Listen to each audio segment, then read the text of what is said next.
The Prism of Lyra. An Exploration of Human Galactic Heritage. By Lisa Royal and Keith Priest. 1992. Preface. It was not the mixture, O men, of blood and breath that made the beginning and substance of your souls, though your earthborn and mortal body is framed of those things. But your soul has come hither from another place. Empedocles. From the earliest days in Earth's recorded history, there has been a bittersweet emotion that wells up within us as we gaze into the expanse of the night sky. Some of us long for the day when the human race can travel beyond the stars. Is it really just a hope for the future rather than a remembrance of our past? The human consciousness has intricacies that still remain unexplored. What stirs us to push evolution to its limits? What drives us to create dissension between the races on our planet? Perhaps it is possible that we are playing out a cosmic drama and have only temporarily forgotten the script. We know that what one country or race does upon the earth affects another. This idea may also spread outward into the universe. Perhaps what we do here affects countless other civilizations on other planets. Could we really be that linked together? The information presented in this book is a compilation of years of insights, deductive reasoning, and channeling. Meticulous cross-referencing of various channels has been conducted, primarily using the work of co-author Lisa Royal, as well as research into a number of respected anthropological and metaphysical works. The reader may consider these ideas to be literal or symbolic, for the story is the same. There is no claim that this is the ultimate truth of our galactic family's emergence into this reality. If it works for you, use the insights given here as a catalyst for your own growth. If not, perhaps it can lead you one step closer to your own personal truth. One of the most important ideas to accelerate the human potential is the allowance of all truths to be a manifestation of the one truth, whatever it may be. Through this allowance emerges unification. If nothing else, let this book be fun to read, interesting, and stimulating to your imagination. Your belief is certainly not required, but your willingness to be an explorer is. This is an introductory book. An extensive glossary has been created at the end of the material for any unfamiliar terms that may have been used. Each chapter represents a different facet of an intricate tapestry and how the tapestry affects Earth. Through many discussions, the information has been honed down into a framework that will introduce the reader to a cast of characters. The cast is not complete. There are countless other members and dramas being played out throughout our universe. These characters have emerged as the ones who seem to matter most to the human drama here on Earth. There are certain assumptions carried throughout the material that are a foundation for the rest of the information. One of these is the idea of reincarnation and the infinite nature of consciousness. It is not necessary to embrace this concept in order to grasp the material, but it will allow the reader a more expanded view of the bigger picture. Another assumption presented is the idea that each being possesses a higher awareness. It is purported that regardless of the level of existence a being has chosen for a given lifetime, it retains an awareness, conscious or subconscious, of its connection to the whole and its divine identity. This concept connects us with the idea that it is we and we alone who control our destinies. Therefore, evolution is in our own hands.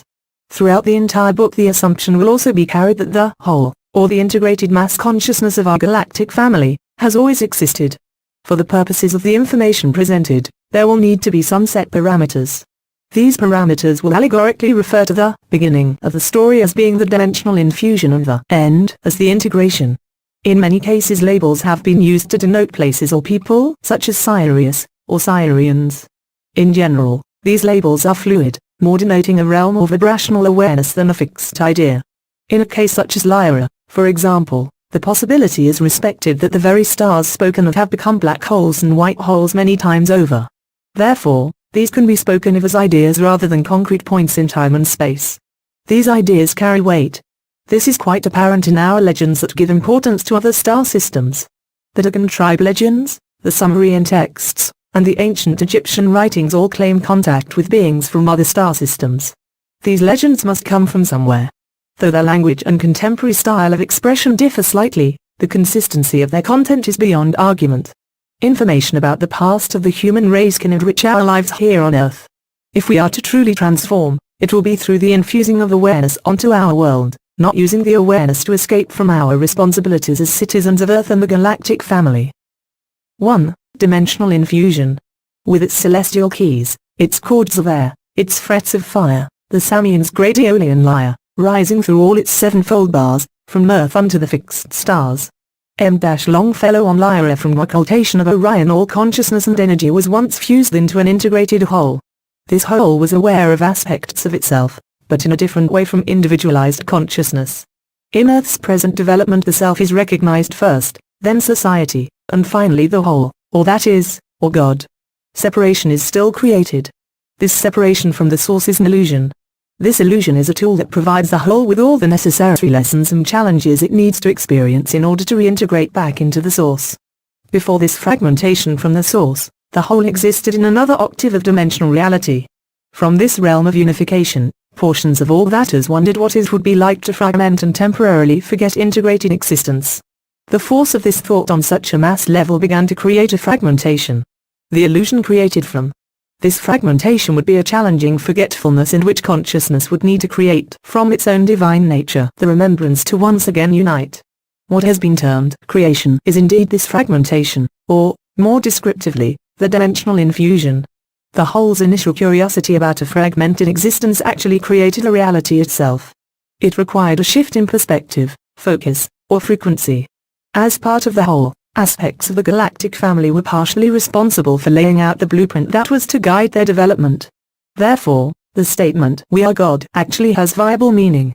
The blueprint that was laid out contained many different ideas. It first held the notion that polarity and fragmentation would be the norm. The encoding in the blueprint provided the option of free will on the part of each fragment or soul. The challenge was in remembering that each consciousness possessed it. The more free will is used, the more divine memory is invoked. When faced with a polarized reality, free will becomes the liberator. When a soul forgets it possesses free will, the lessons become much more challenging, yet quite rewarding. Another idea present in this chosen blueprint was that fragments of the whole would be entirely responsible for their actions during this state of amnesia. Whether or not it was remembered, every action taken would generate a response from the universe. Some have called this karma. However, it is much more than an eye for an eye. Instead of punishments for negative behavior, there is always the option of expanding one's awareness.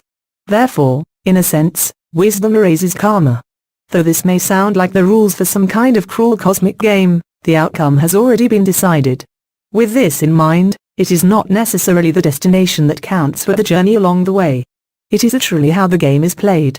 Another blueprint agreed to was an etheretically generated code built into the fabric of the universal tapestry. This code would allow bipedal, carbon-based humanoid forms to be the normal, naturally developing vehicle for the incarnation of human-type consciousness on planetary structures.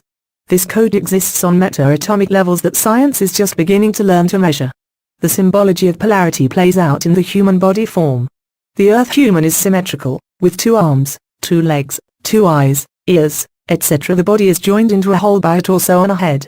It was also decided that during the evolutionary development of humanoid forms within the Earth's galactic family that the male and female polarities would manifest in separate but complementary body types. This serves as a reminder that in order to create, polarities must always be joined or integrated.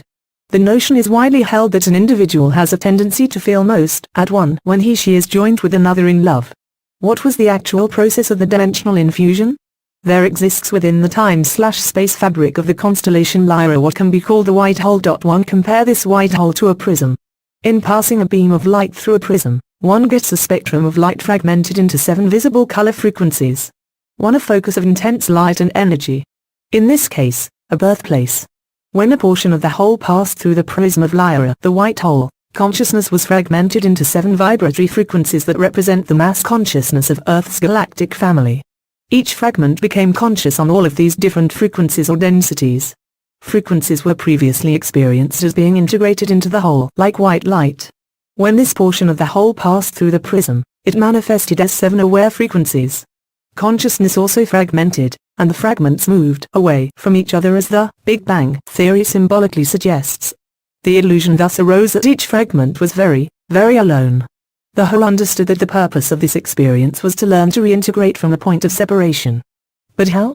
As individual souls or in groups, the fragments sought out the universe that was just created. The dimensional infusion not only created a consciousness fragmentation, but it also created the stars, planets, gases, and molecules that make up physical reality. However, physical reality represents only a few of the energy frequencies that emerged from the fragmentation. As science has discovered, matter is densified energy vibrating at a specific rate. Every aspect of the universe is made up of energy.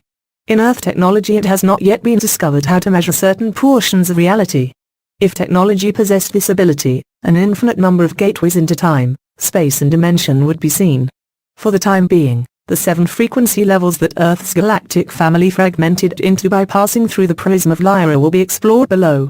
From this point forward the term density will be used in reference to these frequency levels. 22 See glossary of terms for the differences between density and dimension. First, density, awareness as a point. Physical matter. This frequency level is the most basic. It provides the matter and energy for the creation of atoms and molecules. The basic life forms of mineral and water, for example, are all operating from first density frequency. Humans possess this frequency within themselves as well. It makes up the basic genetic codes. Second, density, awareness as a line. Biological matter. Development of group or species identity.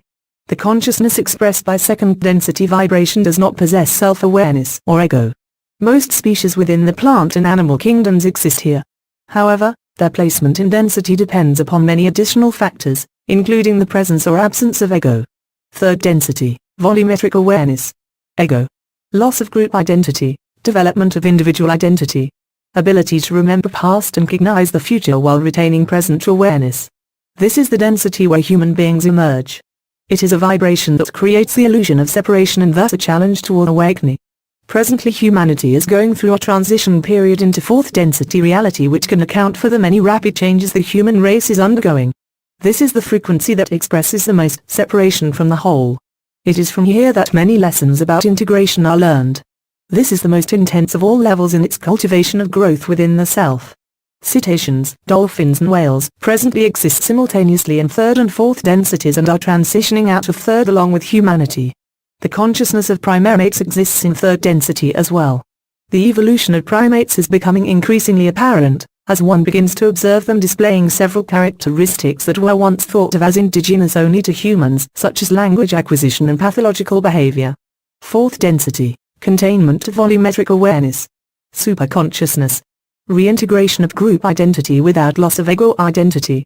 As vibration increases, perception of past, present, and future become more fluid along with the ability to interface with multidimensional and multidensity realities.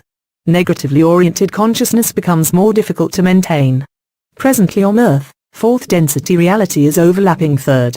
In humanity's case, this can account for the increased desire for unity, peace, and unconditional love as opposed to the illusion of separation that characterizes third density. The vibratory rate of one's reality is stepped up, and therefore one may be faced with personal issues in a much more rapid and intense way. It is easy to see how this is coming into play with the thousands of individuals upon Earth who are in therapy, in substance abuse programs, and engaging in humanistic efforts to better the planet. This is the frequency of responsibility. This is the frequency when one begins to remember the encoding of free will. This is the last frequency where physical bodies are the vehicles for the expression of consciousness. Hence many civilizations choose to spend long periods of time within this density. Fifth density, experiential awareness of I as a group identity. Not bound by linear time. In this density sentient consciousness begin to awaken to its heritage. This is the density of wisdom. As one awakens the wisdom within, they very often want to share it with those who are still focused in the lower densities. Many from this realm choose to become guides for others. A fifth density being merges with its family of consciousness, oversoul or higher self, if you will, and begins to remember. This is the first density in which a non-physical orientation is experienced. Note, there is no clear-cut distinction when transitioning from fifth to sixth and sixth to seventh densities. Because these densities are not physically oriented, there is much blending in these transitions. Sixth density, awareness as the dimension itself. This has often been called the Christ consciousness, in that it displays a frequency level equal to that of the Christ or Buddha. From this frequency a total remembrance occurs, and one begins taking responsibility for the whole rather than the self. The process of progressing the self and progressing the whole become one and the same. Seventh density, awareness as the multidimensional experience. Group matrix identity, social memory complex. This is the frequency of total oneness or integration. Those who vibrate to this frequency are merged in identity and become a mass conscious whole. They magnetize those in other frequencies and provide the current for the natural flow toward integration. Once the seventh density beings reach critical mass, They will progress through the Prism of Lyra. From our point of view, it will then be a black hole exit point and reach the next octave, where another adventure awaits. It is important to note that as portions of the whole fragmented through the Prism of Lyra, each consciousness retained awareness on all density levels. However, part of the forgetfulness remained. From most highly focused density levels, such as third and portions of fourth, an unawareness may occur concerning the coexistence of other levels. As integration occurs, one becomes aware of these other aspects. The microcosm always reflects the macrocosm. This is visible in the coincidence of how atomic structure mirrors the structure of a solar system. It is the same with the fragmentation of portions of the whole into individual beings or soul groups. When one incarnates into a physical body, it can be likened to a mini passage through the Prism of Lyra. The process of soul fragmentation as one incarnates physically can be likened somewhat to Freud's id, ego, and superego theories. As a fetus, the soul demonstrates a first density consciousness. At that point, one is aware of itself as intricately connected to the environment. Physically, one is a mass of DNA codes with the potential to become a conscious human being. Since Freud did not take his hypothesis into prenatal development, there is no correlation. If he were to have created a label that described the fetu's relationship to its environment, then it would have been a first density description. When the child is between birth and 2 years old, she begins to demonstrate second density consciousness. As separation begins to be perceived between itself and the environment and its desires become externalized, there is still somewhat of an egocentric point of view, which correlates this developmental level with the id. What distinguishes a child's second density orientation from third density is the lack of a distinct ability to differentiate between itself and the environment. From approximately the second year of life onward, third density consciousness becomes the primary framework demonstrated. This is the development of the ego and the awareness of the child as a separate individual. These are crucial formative years. One can see that if development is disrupted, such as through abuse, the personality can fragment and perhaps create dysfunction later in life. Many individuals retain this third density consciousness orientation of ego throughout their entire lives. The development of the superego, or higher awareness, is a typical fourth density trait. Humans have the option to develop this aspect of themselves. This is a reintegration of the fragmentation of personality that occurs through the birth process, as well as integration on a spiritual level. As the human race begins to move more solidly into fourth density consciousness, it is suspected that this personality fragmentation process will become less apparent, and perhaps children will begin displaying fourth density characteristics earlier in their development and retain them throughout their lives. In childhood, one must learn how to adapt and integrate into a workable framework. If one cannot do this, such as in the instance of child abuse, psychological disorders will very often be displayed when adulthood is reached. Pathologies such as multiple personality disorder can occur because the natural third density personality integration process did not occur during childhood. Some extraterrestrial civilizations have learned to detect and transmute the seeds of pathological disorders during childhood, and therefore have no incidence of adult pathologies. If it is understood that no matter how far an individual fragments, either on a soul level or in the personality, and that the way back home is always through integration, she will never lose sight of the goal. In this case, we can go home again. 2. Creation of the galactic family. I am Ra, from whom time began. I am the hub of a wheel, a day star hovering over an endless sea. I am not the harvest. I am the seed. I am not the lyre. I am the song. I will not pass away. Egyptian Book of the Dead, Ellie's translation. In passing through the Prism of Lyra, the first fragmentation created a group of beings that can be called the Founders. Once one other terms such as the Watchers, the Eternals, the Reflectors, and the Seeders have been used by other individuals and are equally appropriate. The Founders embodied the group consciousness of what eventually became humankind. They can project to a very high level of fourth density, but their natural state is non-physical. In splitting off from the portion of the whole that passed through the Prism of Lyra, they still retain the memory, if somewhat dreamlike, of the idea of integration and the purpose of the fragmentation. It is they who orchestrate humankind's evolution. They play the roles of the parent archetype, in male and female polarity balance. The Founders became aware of the blueprint that was chosen as they fragmented from the whole. From this blueprint they knew that children carry the encodings of the parents. Since they played the parent's role, it was their responsibility to influence the growth of the new consciousness about to be created. In doing this they became the blueprint, began to understand and live it, knowing that this would encode future fragments. The Founders began to understand the natural energy patterns of the polarized reality just created. It became obvious to them that the newly fragmented group consciousness interfaces with specific realities, that is densities, within 3 main points. 1. A point of pure positivity. 2. A point of pure negativity. 3.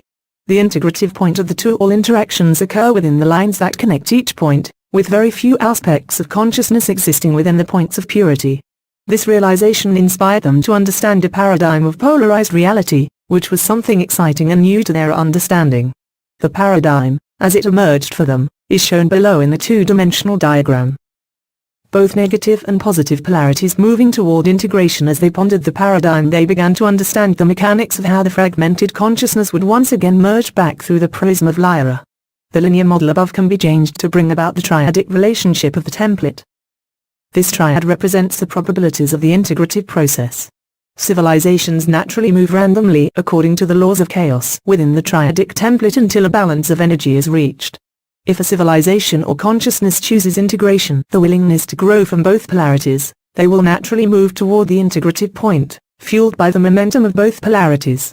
This can be viewed as an allowing form of integration. If, on the other hand, a civilization or individual refuses integration, the template expands to accommodate their denial of the opposite polarity. The expanded templates will not be outlined here at the present time. When they believed they were ready, the founders began another fragmentation. Just as a portion of the whole became curious and created this realm from its thoughts, the founders emulated their parents and exerted thought energy to create a fragmentation of themselves. This fragmentation occurred far and wide. Individualized consciousness sprang from the founders' group awareness and began to explore the universe. Because of this fragmentation, every being existing in the galactic family presented here is part of the founders. There are an infinite number of fragments and explorational journeys. Some of these fragments grew into civilizations that have played a part in the development of Earth. Some of those who have a reference point in Earth's known reality will be explored in the chapters ahead. When the founders fragmented, some allowed their energy to densify sufficiently in order to enter a physical reality. The founders had already chosen planets that could support humanoid life.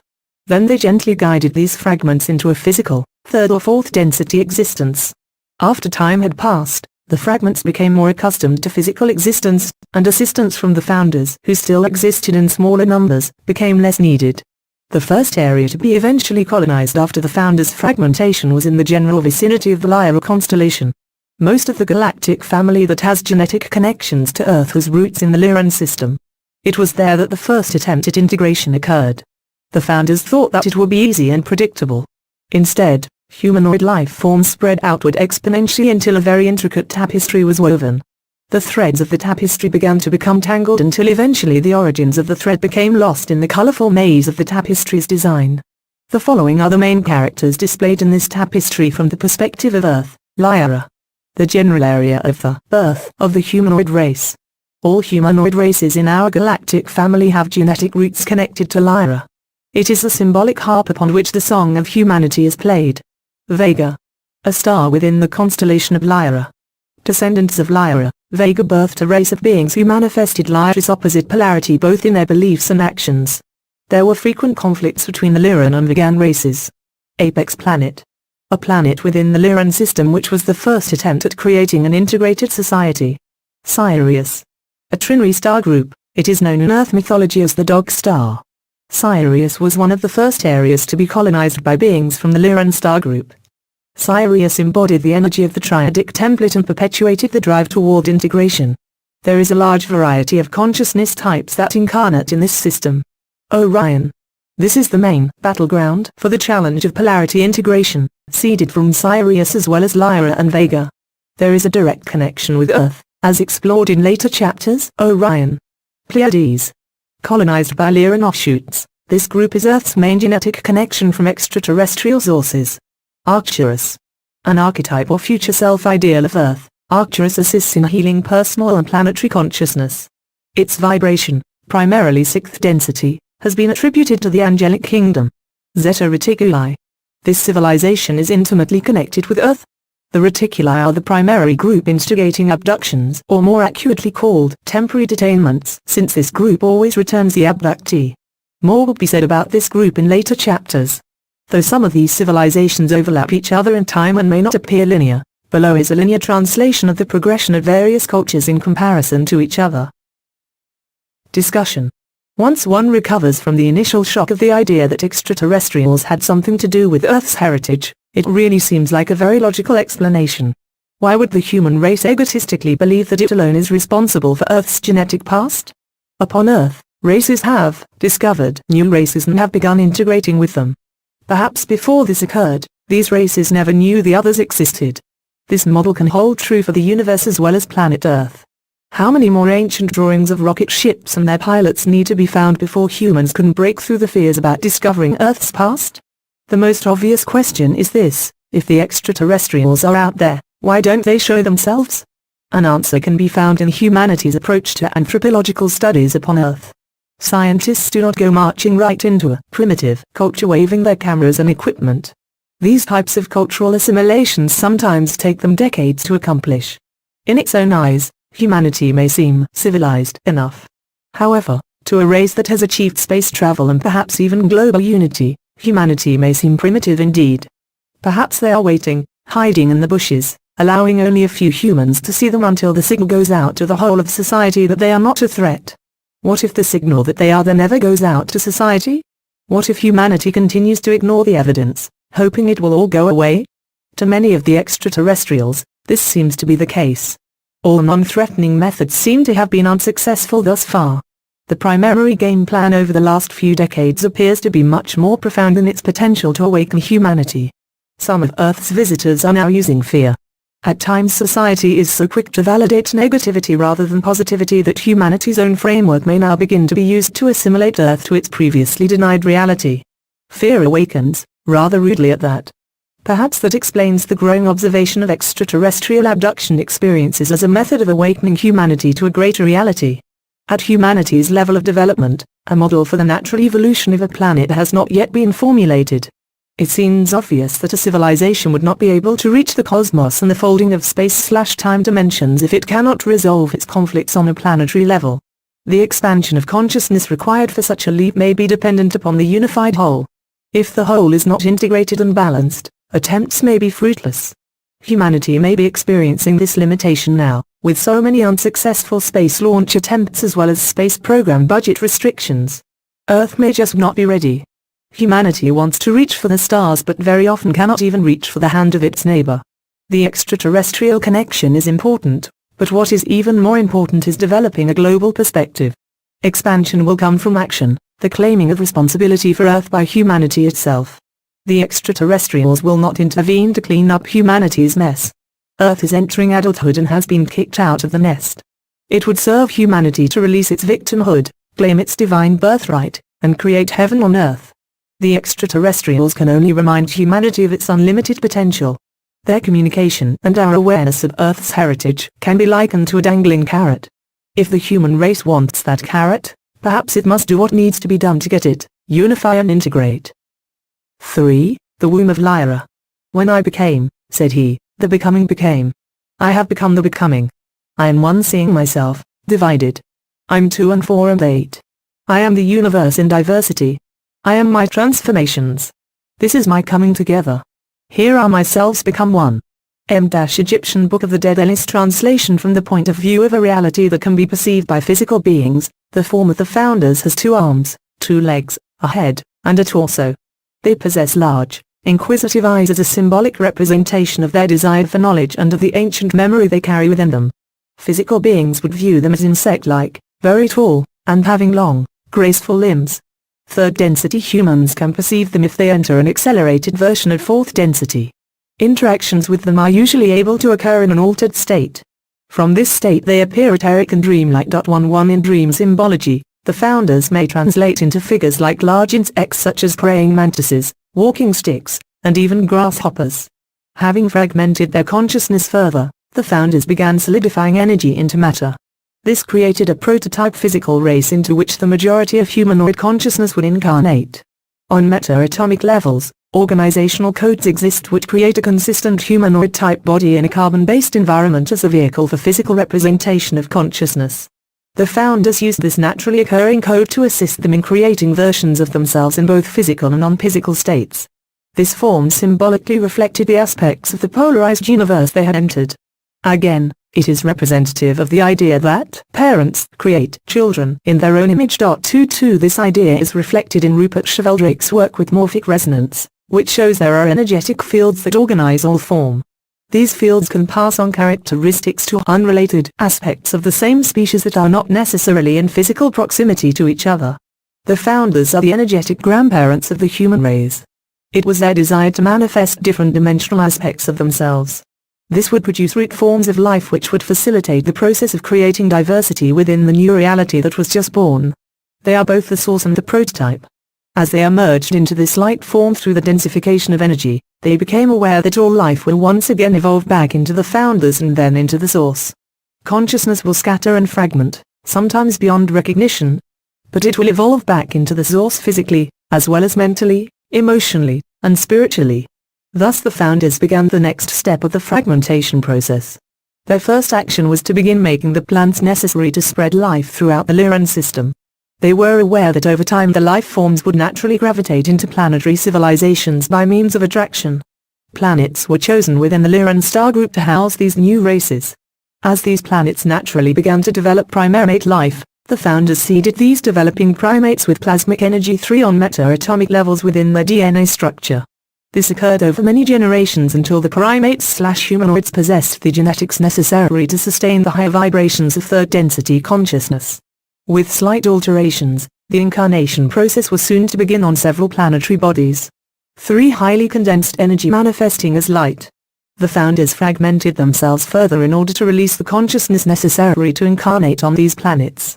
As this fragmentation occurred, each consciousness was magnetized to a specific planet where the vibrations were more compatible with the individual fragment. As expressed in the previous chapter, the basic template of the consciousness that fragmented through the Prism of Lyra can be considered a triad. It represents one polarity, its opposite, and the integrative point. The founders observed this natural flow of energy emerging in the base species that were developing. These different planetary groups were initially homogeneous, not yet manifesting any single aspect of the template in an obvious way.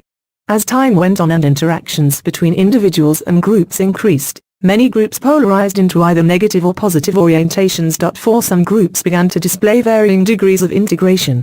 This scenario was expected by the founders. However, the process began to take on a life of its own. As the process grew exponentially, the founders began to see the infinite reflections of the whole, and to some extent it became overwhelming to them. For these negative/positive orientations are not judgments. It is representative of the idea of poles, equal but possessing opposite energy. As these groups evolved and achieved space travel, they exposed themselves to the development of other planetary groups in the area. Cultures began to mix and grow. New philosophies were born.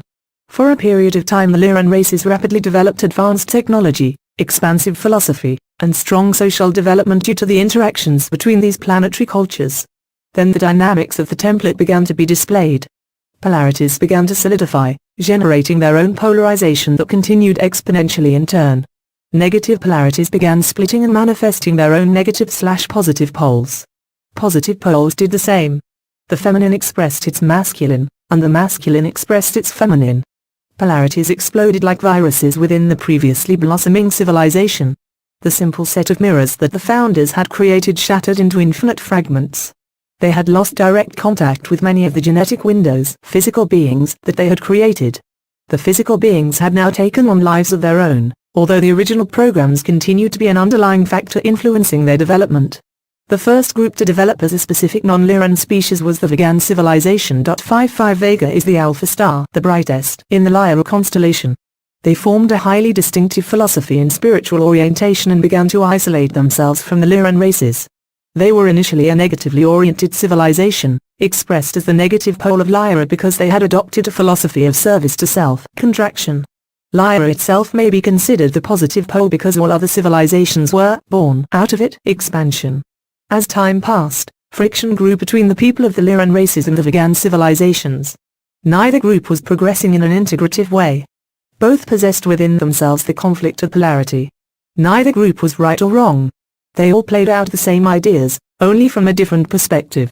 They just could not understand how to balance their energies. Polarization continued to grow exponentially as they grappled with their relationships between their civilizations and themselves. A third civilization began to emerge from the Lyran races. Because this planet was the apex of a symbolic triangle of integration playing out both negative and positive polarities, it can be called the apex planet during this stage of its development. Later, it becomes a much more intricate piece of this galactic puzzle. The apex planet began its civilization by drawing in characteristics from both the Lyra and Vega polarities. Genetically they were a mixture. Within their race, diversity was even more widespread than upon our present Earth. There were dark and light-skinned people, pacifists and conquerors, artists, musicians, and soldiers. Even in comparison to our Earth race, they did not coexist peacefully at all. Separation began occurring in the culture until the entire planet was engulfed in the friction of polarity. No resolution was in sight. The future of this apex planet seemed hopeless. They eventually allowed pollution and weaponry to nearly destroy their world. When opposite polarities are forced, not integrated, they cause fusion. This fusion manifested on the apex world as nuclear war. A small number of inhabitants secured themselves underground, but the remainder perished from their own inability to integrate. What occurred on a planetary scale was quite interesting. From a point of observation in space, it appeared that the planet destroyed itself. From the point of view of the survivors who went underground, they were very much alive. As a result of their nuclear explosions, their planet was eventually propelled into an alternate dimension. After the cataclysm, radiation upon their world remained quite high, which forced them to stay underground. Once they recovered from their emotional shock, it became time to pick up the shattered pieces of their lives. Their development and their amazing transformation will be explored in further chapters, for they play a vital role not only in the transformation of planet Earth but of the galactic family and the founders as well. Meanwhile, the Lyran races and the Vegan civilizations were continuing with their development. Groups of Lyrans wished to remove themselves from the friction with Vega and sought out many other areas to colonize. Groups of Vegans also escaped their planet's conflicts and founded a number of civilizations including Altair and Centauri, which will not be addressed in this material. Gone were the clear-cut lines of traceable philosophic and genetic history. Humanity was spreading quickly, carrying with it the seeds of experience and polarity. The goal was always buried deep within the souls of each being and it gently nudged them onward. The goal was, and still is, integration. It is apparent that the beginnings of the entrance into polarity by the founders was not easy. They had created an equation that they expected would conclude according to their calculations. As with the new science of chaos, the movement of energy between these three civilizations, Lyra, Vega, and Apex, became unpredictable to the founders. The entire galactic family could only wait and watch, knowing that in chaos there is order, divine order. These early lessons have been imprinted into humanity's etheric memory as a reminder of all that it has been and all that it can become. Humanity is never alone in this struggle. The founders still wait silently. They exist not only out there, but also within the soul of humanity as its most basic archetype. The cycle of life and existence is merely a circle. The beginning and end are the same. When humanity feels the call of evolution, it is the founders whispering through the expanse of time and dimension. They are a part of humankind speaking to itself. Perhaps it is time to listen. 4. The Sirius Factor. Blazing as the star that cometh forth at harvest time, shining forth amid a host of stars in the darkness of the night, the star whose name men call Orion's dog. Brightest of all is he, yet for an evil sign is he set, and bringeth much fever upon hapless men. M. The Iliad. He comes richly dight in many colors. M. Martin, 1907. The realm of Sirius was one of the first to be explored by the curious consciousness that passed through the Prism of Lyra and fragmented from the founders. Sirius represents a very important symbol for the entire galactic family, that of the Triad. Though it has not been scientifically validated by most astronomers, Sirius is a trinary star group. 1 Symbolically, this represents the template, two polarities at the base of a triangle, and the joining or integrating of the polarities at the apex. It reflects the basic foundation of the galactic family's desire to once again unify through the merging of polarity. Some astronomers, such as Van den Bos and Feinstein at the Union Observatory in the 1920s, and more recently, D. Lauterborn, are theorizing that Sirius is indeed a trinary star group, but no viable data has been uncovered to confirm that claim. After the infusion, many consciousnesses who chose to remain non-physical attracted themselves to the realm of Sirius. Here they began laying the physical as well as non-physical groundwork for the vital role Sirius was to play in the unfolding drama. They were to become some of the earliest genetic and etheric engineers following in the footsteps of the founders. Anticipating what was to come, these non-physical Sirians began forming, through the transmutation of energy into matter, a third density world that would eventually be able to support physical life. They also created more vibrationally-focused realms for the consciousnesses that would choose to exist there in the non-physical state. Thus, because of their ability to create realms suitable for all manifestations of consciousness, they became known as the Elders of Sirius. During the Lyra-non-vegan conflicts, representatives from both polarities inhabited the Sirius realm with the desire to integrate there. The Elders of Sirius prepared for an influx of both positive and negative energy. They were quite aware of the scenario that needed to occur. The vegans who chose to inhabit the Sirius realm decided to incarnate physically within a third-density reality. Culturally they were highly polarized in the masculine, and their philosophy was one of domination, which was becoming more difficult to maintain in fourth density. They felt they must dominate their environment and control their evolution. According to them, this would allow them a mastership of their realm, and from that point their evolution would then progress at an accelerated pace. From this desire the vegans began plans for their colonization of a planet orbiting one of the Sirius suns. If they were to maintain their philosophic orientation of domination, the natural polarization inherent in this philosophy could only be perpetuated in a third-density existence. They were to be tightly focused in the physical, creating a veil of illusion and forgetfulness even more dense than presently on Earth. They were so sure of their own abilities and so unaware of the lure of third-density separation that they zealously began speeding up the evolutionary process of the primate-like species developing on the world they had chosen. As soon as the DNA of the indigenous species matched their desire, they began incarnating. Almost immediately, these new Sirians lost their memory connection with Vega. The veil was too dense. Their desire to create forgetfulness was so strong that they remembered nothing of their origin. They did not dream. They did not meditate. They did not pursue creative activities except to maintain their structure of domination. When their zealousness translated into physical reality, it created a culture driven by the desire for domination, over each other and the universe around them. As this negative Sirian planet was developing, a group from Lyra decided to venture outward into the Sirius system. These beings chose to remain in the non-physical realms. Their orientation was polarized toward the idea of service to others. They were particularly interested in the physical healing of those in pain. The combination of the negative Sirians who denied their spiritual self and the positive, non-physical Sirians originally from Lyra who felt it was their duty to heal all those in pain created a dynamic of tension that echoed throughout the Sirius system and beyond. The saga began. The positives began bombarding the negatives with love and healing energy on the subconscious and unconscious levels.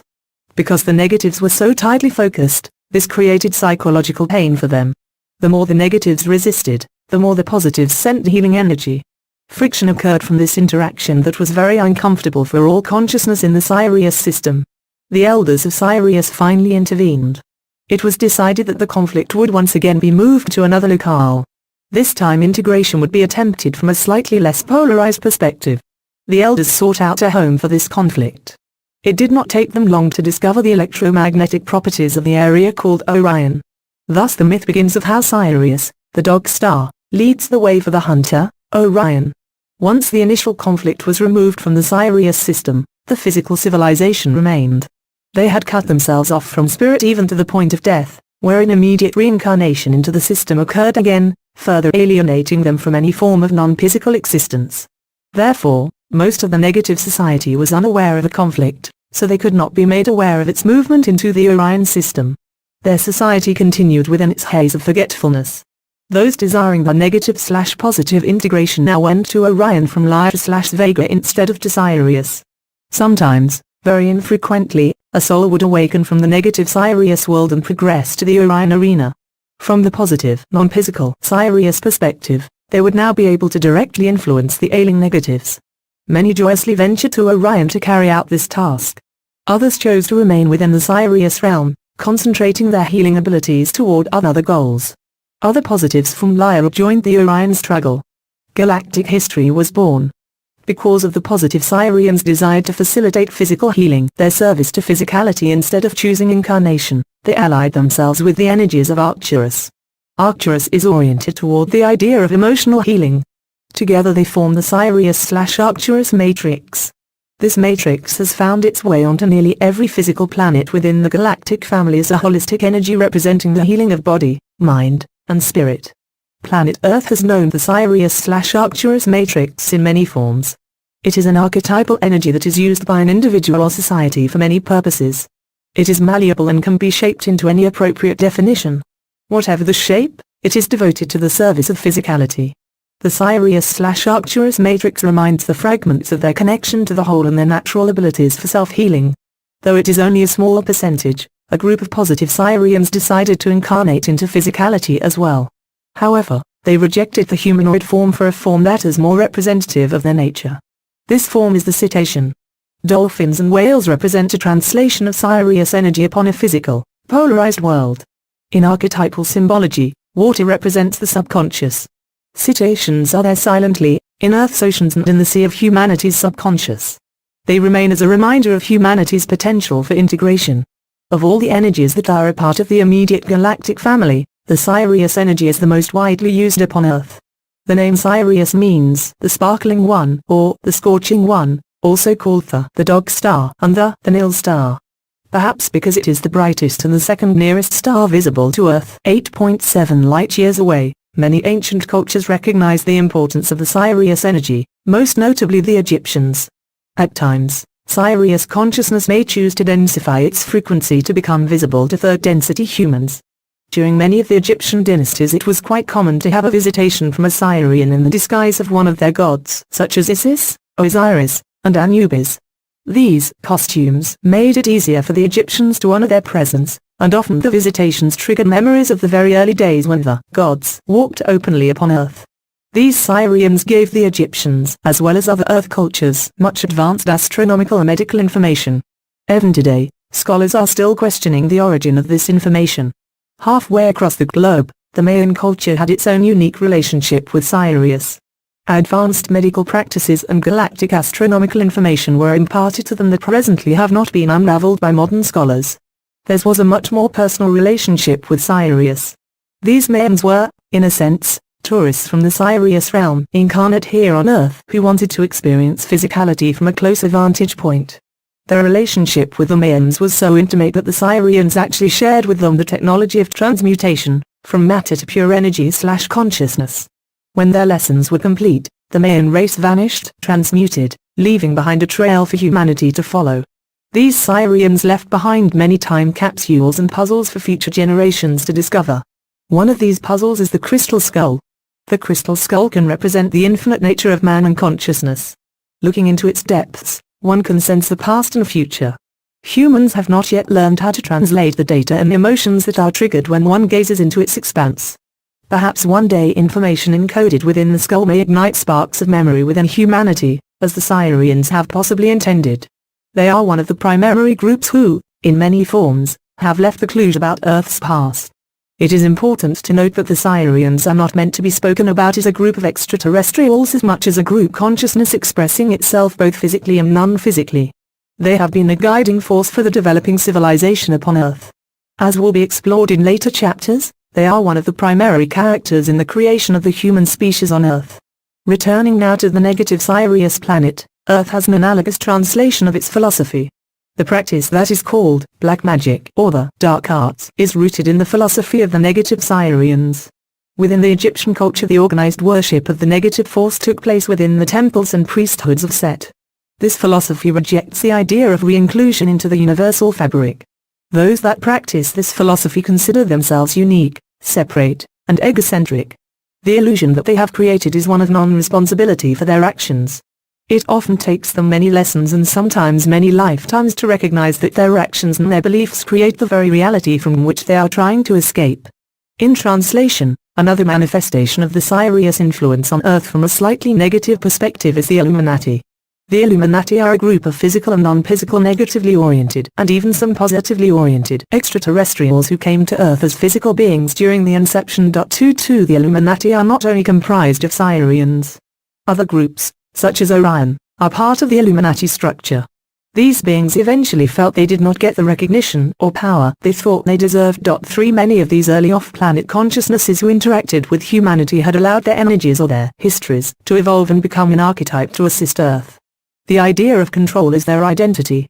If they cannot control others, they feel as if they do not exist. And they are terrified of non-existence. These beings represent only a small percentage of Sirius consciousness. Since the Earth inception the planet has developed some very strong positive relationships with Sirius beings who have been some of the main supporters of humanity. This motivation has caused them to attempt to interfere in Earth's development from the start. As with an annoying insect, they are a bother, but rarely cause serious problems. Only the individuals who have no sense of their own power will be found in those power structures upon Earth that stem from fear of powerlessness. They cannot be an influence if one does not allow them to be. It all comes back to the issue of claiming one's own power. One final idea concerning contemporary manifestations of the Sirius energy has to do with the appearance of menacing extraterrestrials as seen in UFO literature. For the most part, severely negative UFO experiences, cattle mutilations, and the Men in Black phenomenon are connected to the negative Sirius and Orion group who actually generate more fear than damage. At times the physical Sirians and Orions can break through the layers of protection in the solar system and try to wreak havoc. What is their motivation? In exploring the ancient Sumerian texts concerning early history and the nature of the conflicts of the gods, one gets a clear idea that Earth, in whole or in part, was involved with issues of territorial dispute by various groups at different times. The question has often been asked why the Sirians seem to be so involved in Earth's development.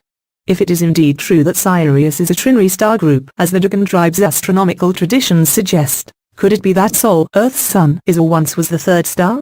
If that is the case, Earth may have been part of a territorial dispute among the Sirians from its very inception. This could explain why the negative Sirians consider it to be their right to do as they wish on Earth and why they point an accusing finger at other extraterrestrials for wrongly interfering with Sirian internal affairs, thus creating many historical disputes. The Sirians may consider Earth to be part of their territory. In present time, Sol is only 8.7 light-years away from the Sirius system, which has been considered by astronomers to be part of our local star family. Many of the early Sirians were quite adept at genetic engineering.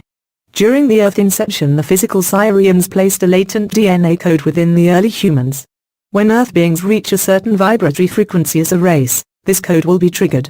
This code will assist those on Earth in remembering humanity's galactic past. Contemporary negative Sirians are terrified of this. They have continually kept themselves from transitioning into fourth density for fear of non-existence. They fear that if Earth transitions, they will transition also and cease to exist.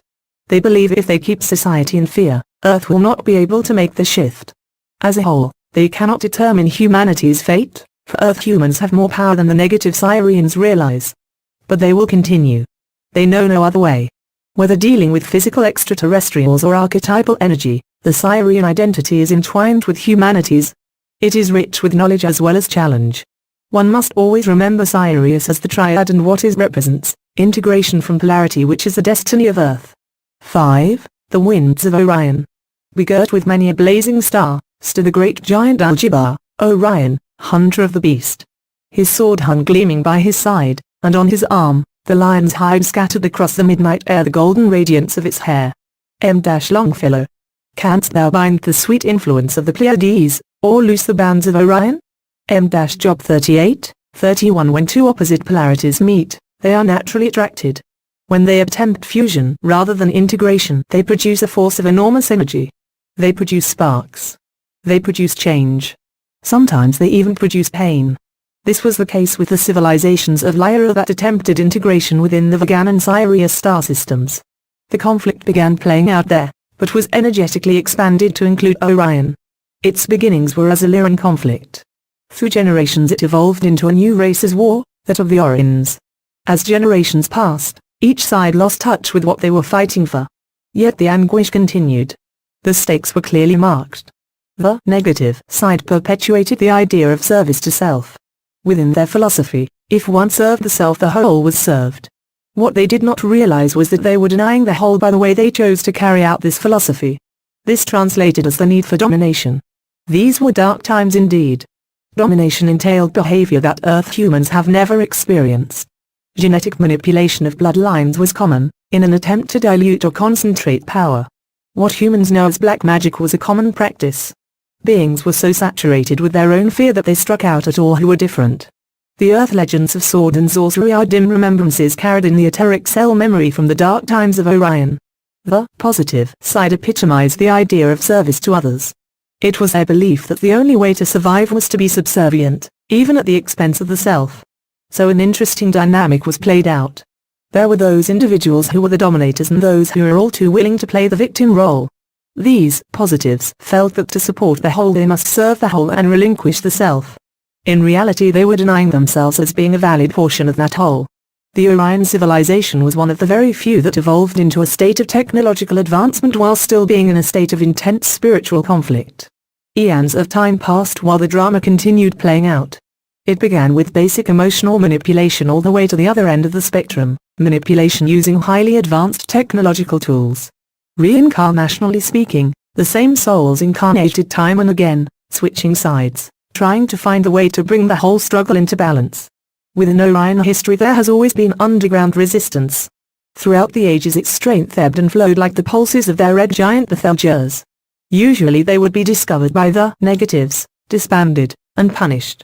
Anytime they built up some momentum, it radiated too loudly and they were found.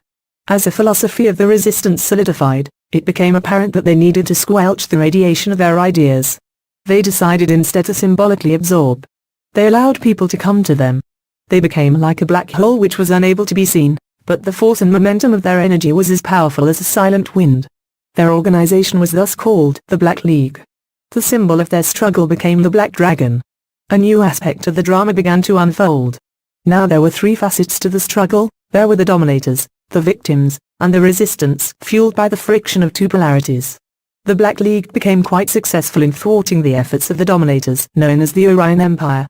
However, it was only enough to reduce their momentum to a standstill. An energy impasse was reached. Within the souls of these repressed people existed a great desperation. They knew the extent of the Orion Empire's control. The Empire had devised ways to control astral bodies. Death was no longer freedom. Many individuals studied with heretic teachers to learn the ancient knowledge of dimensional consciousness travel. Few were successful, but those who were found a way out of the Orion system forever. Through focused concentration and disengagement from the Orion mass conscious belief systems, a smaller percentage of individuals were able to leave their bodies, die, and successfully target or home in on beings who had escaped or were reincarnated on Earth from Orion. 11 The Orions had the capability to target Earth individuals in Earth's past, present and future. Once these beings were targeted, the Orion entity was able to create a window through which he/she could travel. When he/she came through that window and incarnated on Earth, that being became lost in the Earth mass consciousness. This was a safety mechanism. If they did not know their own identity, they could not be pursued by the Orion Empire. The escapees then entered Earth's reincarnational cycle and most likely continued to play out the Orion drama unconsciously within their soul patterns. At times they could have been immediately pursued through the window by Orion Empire representatives. Often these Empire representatives became caught in Earth's mass consciousness as well and had to enter the reincarnational cycle. When they incarnated they carried their old Orion desire for control with them. As the desperation grew, the Black League decided to fight even harder. They had people who played both sides. Smuggled reports from informants resulted in an even more intense resistance effort. They began to employ tactics borrowed from the dominators. All this was done in the name of freedom. They eventually learned that freedom was elusive, and the conflict intensified. With all of their efforts the Black League could not understand why they were not being successful in liberating the victims. They became discouraged. The people hungered for a form of spirituality, but all that was present was annoying emptiness and fear. Nothing worked. For a few generations the Black League remained stagnant, only an idea and nothing more. Then something miraculous occurred. During generations of spiritual gestation a seed began to grow. A soul incarnated who embodied all the hopes and dreams of the Orion races and had none of the hatred or fear. When he was born, he was safely contained in an energetically and emotionally neutral environment deep within the planet so he would not become polarized. At adulthood he began to teach. What he taught began to shed new light on the struggle. What he proposed could end it once and for all. He taught universal laws. Positivity cannot be achieved through negativity. The Black League was fighting fire with fire, only creating a blaze instead of peace. One must integrate positivity and negativity to the balance point. One must love, not fear. The idea of peace and freedom must be loved so much that one is willing to live it in one's soul despite outside manifestations. The Black League thus learned that their intentions were good, but their actions only caused more of what they despised. This realization occurred on mass levels. It opened new doors of spirituality for the people of these oppressed worlds. They had a long way to go, but at least they now knew where to start. Once the dynamic began to be understood from higher levels, it was decided that they would transmute this energy by moving outward into the galaxy and starting fresh. From these higher levels they called upon the founders to assist them in choosing a world. Of primary concern was an assurance that all the tools were provided on this new world for these adventurous beings to begin transmutation of the Orion energy. Free will/choice was the primary tool, as well as a latent DNA code that would trigger a desire for societal preservation when if it became possible for them to self-destruct. The world that was chosen was Earth. The founders then began engaging various physical groups to carry out the Earth inception. See Chapter 9. Earth has manifested the Orion drama in an attempt to balance polarity throughout humankind's history.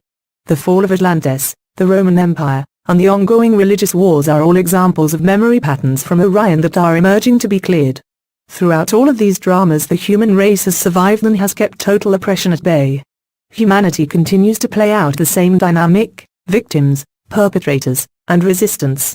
However, this time light is beginning to spread and even the resistance is beginning to learn early on that one can't fight fire with fire.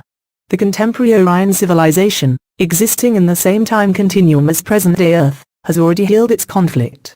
Because Earth is still playing out Orion's past in an attempt to balance it for itself, the primary contact humanity receives from Orion has been judged to be negative. The Men in Black phenomenon as well as some manifestations of the Illuminati structure are playing out the past Orion need for control. The Men in Black (MIBs) have several origins. Some are human incarnations from Orion and or negatively oriented Sirius energy. Others are actual past Orions who have traveled forward in time to present-day Earth. These include Empire representatives who were caught in Earth's mass consciousness as they pursued Orion escapees. They perceive Earth as a threat. From their point of view, as humanity awakens and liberates itself it magnetizes the oppressed Orion beings to seek freedom here. They want to keep these windows of opportunity closed for the victims of Orion, keep Earth unempowered, and stay in total control. The MIBs are only one manifestation of this idea. Generally it is played out on Earth in a much more subtle way. Those individuals who carry the oppressive patterns from Orion act from their soul memory and are not necessarily conscious in their desire for absolute control. In researching 20th century MIB encounters, one comes across the ironic behavior of these beings. They function at a very autonomous level and seem to never claim for themselves the power that they so single-mindedly attempt to wrest from humans. This may suggest that the MIB is only a pawn in perhaps an even more bizarre power struggle. The Orion drama is not an experiment done to someone by someone else. All those who choose to be a part of the Earth transmutation do so through their free will. This transmutation/integration will affect the entire galactic family created through the dimensional infusion. This would initiate the beginning processes of the integration back through the Prism of Lyra.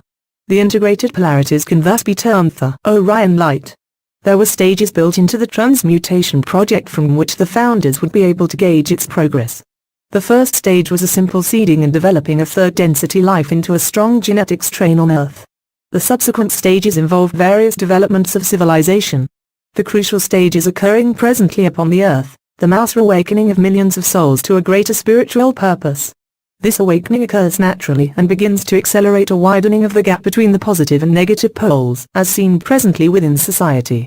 The accentuation of this gap serves to polarize and highlight the choices society may take, making it clear that choices must be made at this point in time.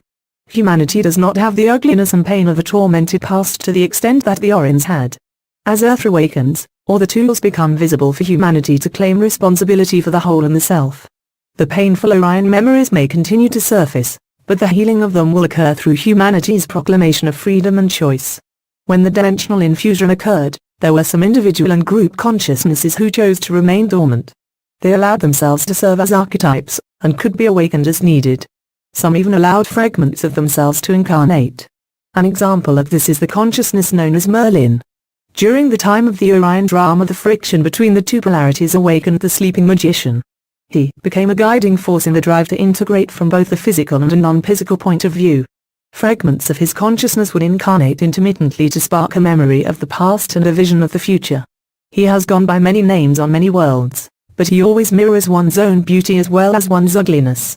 His energy has been present in association with Earth right from the inception. The Earth inception will be examined more thoroughly in the coming chapters. For the time being, it must be shared that this drama has been created to be a success.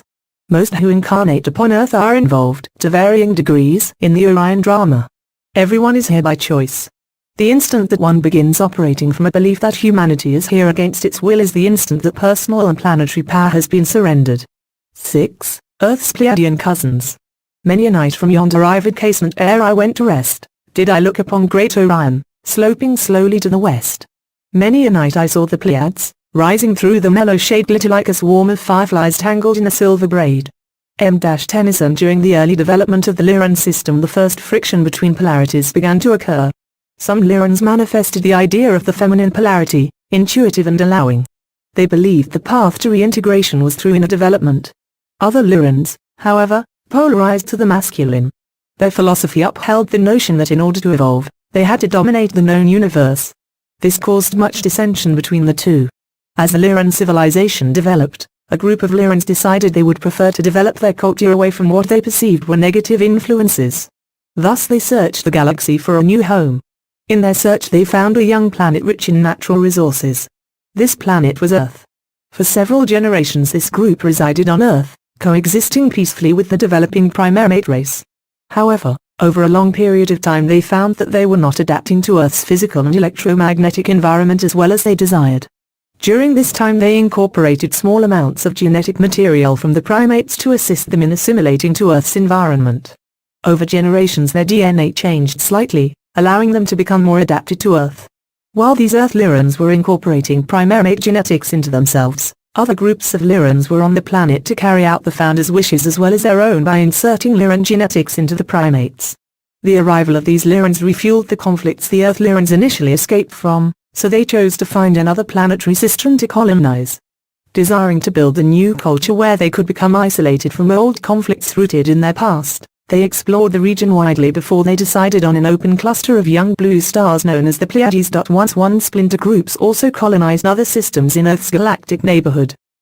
When the Pleiadian star system began to be colonized by Earth Lyrans, it was intended to be a very balanced, independent race. This was reflected in their choice of a new, stable star cluster. More than anything else, they desired to create a culture based on harmony, truth, and unconditional love. Once the colonization plan became known, those of Lyran descent who desired a new home decided to colonize other areas of the Pleiades star cluster as well. 22 Visibly, we only see 7 stars in the Pleiadian system. From the Pleiadian point of view, there are hundreds of stars with habitable planets unseen from Earth which make up the Pleiadian colonies. These early Pleiadians, the previous Earth Lyrans, possessed highly developed intuitive skills, as well as an inbred desire to create a community lifestyle. The whole was as important as the self. Even with this desire, it took these beings generations to mature and create their own identity separate from their Lyran roots. For generations they developed this new culture which was philosophical in nature and technologically progressing at a rate perfect for their development. Though there were several periods of conflict, the cultural base that these new Pleiadians created remained stable for many thousands of years. Over generations the community-oriented Pleiadians began to favor peace and tranquility so much that they learned to invalidate all forms of negativity. Deeper and deeper they submerged their natural humanoid tendencies, until a great emptiness appeared within their being. There was no conflict, resolution, or learning. A voice cried out from within them. There was a portion of them that desired to be heard. From this well of despair they reached out to their Lyran forefathers. When the call was answered, the Lyrans were surprised to find a culture that had virtually cut itself off from creation. The Pleiadians had no knowledge of what was occurring in the universe around them. They were unaware of the anguish of Orion, even though they were both descendants of Lyra. When the Pleiadians were made aware of the Orion struggle, their own sleeping dragon awakened. They felt a passion. Once again they felt alive. A deep mission was sparked within their souls. They offered to be of service within the Orion struggle. It was then that they committed themselves to fighting the Orion negativity. Thus it began. They entered the Orion struggle through many vehicles. Some souls chose to incarnate directly into the system within both polarity orientations, positive and negative, in order to understand the struggle. The majority of these Pleiadians incarnating into the Orion struggle became ensnared. It is easy to enter the Orion reincarnational cycle but virtually impossible to escape.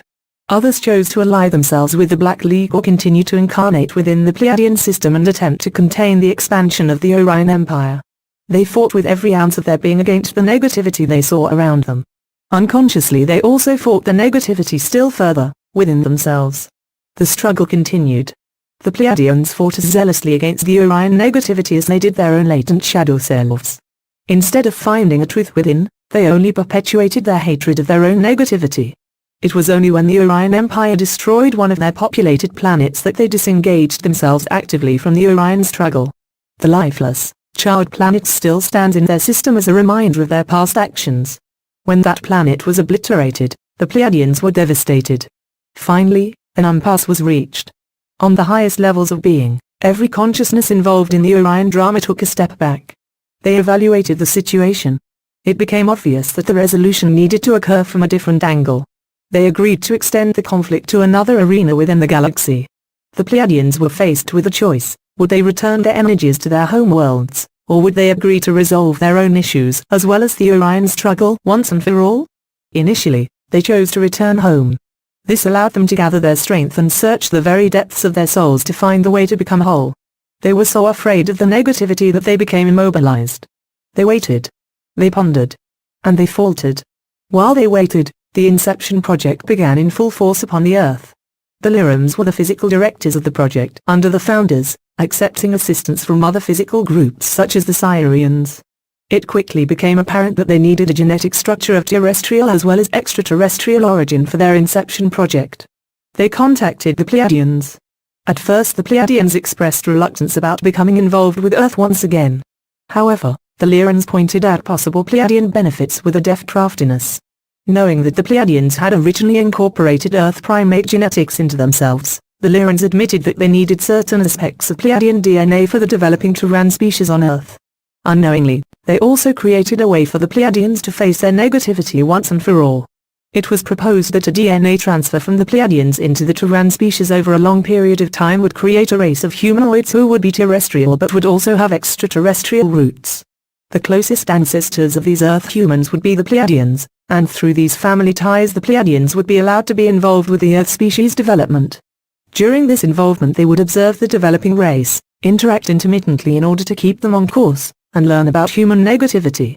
This vicariously would heal the pain of the Pleiadian past. After some reluctance to associate once again with the Lyrans, a group of Pleiadians finally agreed. From this agreement came thousands of years of Pleiadian interaction with nearly every primitive culture upon the Earth. Drawings of space beings and spacecraft adorn many cave walls, and many ancient documents record the actions of these gods who came from the sky. They saw themselves as gods no more than today's humans do. However, from the point of view of a primitive people, they surely must have seemed like gods. During certain developmental stages of a humanoid species, it is common to give up personal power to a godlike or magical figure. This became widespread, and soon the Pleiadians began to relish the power they were given. They began to wield it. Some began using fear in order to manipulate. Their soul-level agreement to learn from the developing Earth transformed into a satiation of personal desire. Many ancient myths concerning jealous gods are directly linked to these extraterrestrial beings from other systems, including the Pleiades. 3 examples of these myths include the Egyptian accounts of Set and Osiris, as well as the Sumerian conflicts between Enlil and Enki. These seem like archetypal battles. Many cultures have legends of similar figures that can be considered counterparts, or perhaps a translation of one story. When these power binges occurred, it was necessary for these extraterrestrials to be reminded of their purpose. Very often resentment built up on the part of the Pleiadians toward other visiting groups.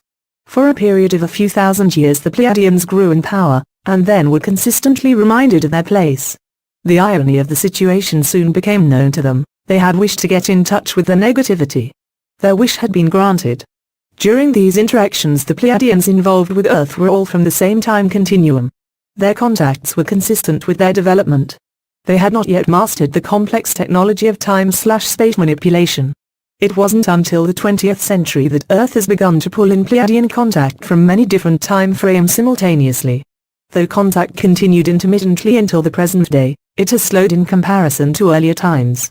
Most Pleiadians no longer consider Earth humans to be children, and they allow humanity to make its own choices.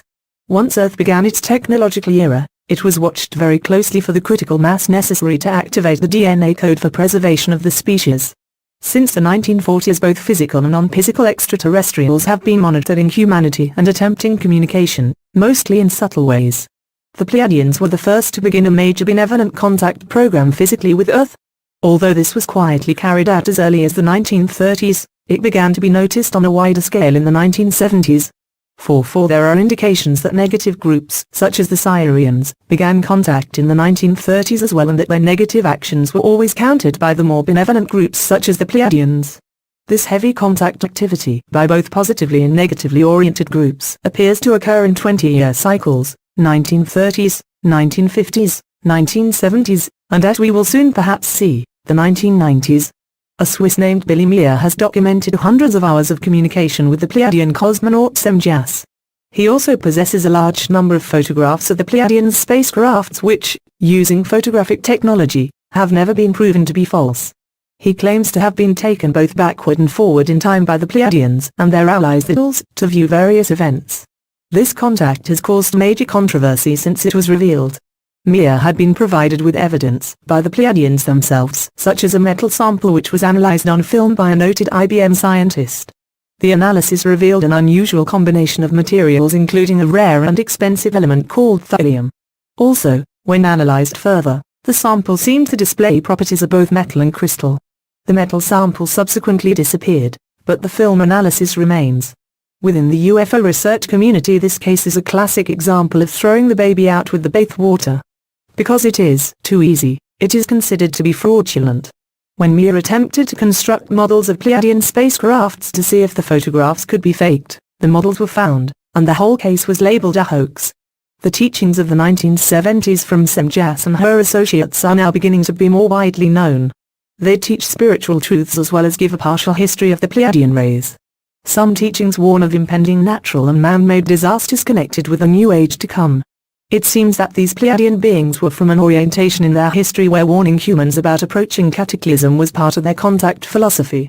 Though these teachings may have been applicable when they were given, one may question how they relate to today's mass consciousness. There are indications that the mass consciousness of Earth made a shift from a future of disaster to one of increasing responsibility during the time period of 1980 to 1982. Since these Pleiadian teachings were given before the shift was made, perhaps they represent an old idea.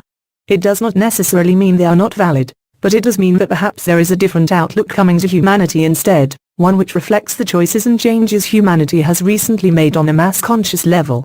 The Pleiadian contact coming to us presently, both in physical and telepathic forms, may echo a different voice. Some claim to be the future descendants of Meyer's Pleiadians. These Pleiadians speak openly of their difficult past and why they felt they needed to use certain tactics in dealing with Earth. They admit to having their own motivations for contact, and thank this planet for all they have learned. They are helping society to shed light on other forms of contact in which they themselves are not directly involved, such as negative abduction experiences. They are sincerely assisting humanity by whatever means they can, allowing the planet to achieve a global as well as galactic viewpoint. The Pleiadians have specific reasons for being tentative in their present interactions with Earth. For thousands of years they have stepped in either to protect us from danger or to control us like children, for our own good. Some splinter groups even manipulated humankind for its own purposes. This has been a source of great shame to them. They now realize that humanity must make its own choices and they must trust the human ability to do so. They have created a karmic cycle through their interference. For their own growth, it is imperative that this cycle be relinquished. The thought of perpetuating the pattern of interference on Earth is the single most fearful idea facing a Pleiadian. Will Pleiadian contact with Earth continue in the future? Since they are the most similar to the Earth human physically in fourth density form, it seems appropriate that they become one of the first to walk this planet undisguised. They stress, however, that as much as humanity might want to meet its cousins from the sky, they will not initiate an open contact program until humanity can embrace its brothers across the street. It is up to this planet. It is humanity who is calling the shots. Are we finally ready to let go of the fear of recognizing our heritage and accept their outstretched hands?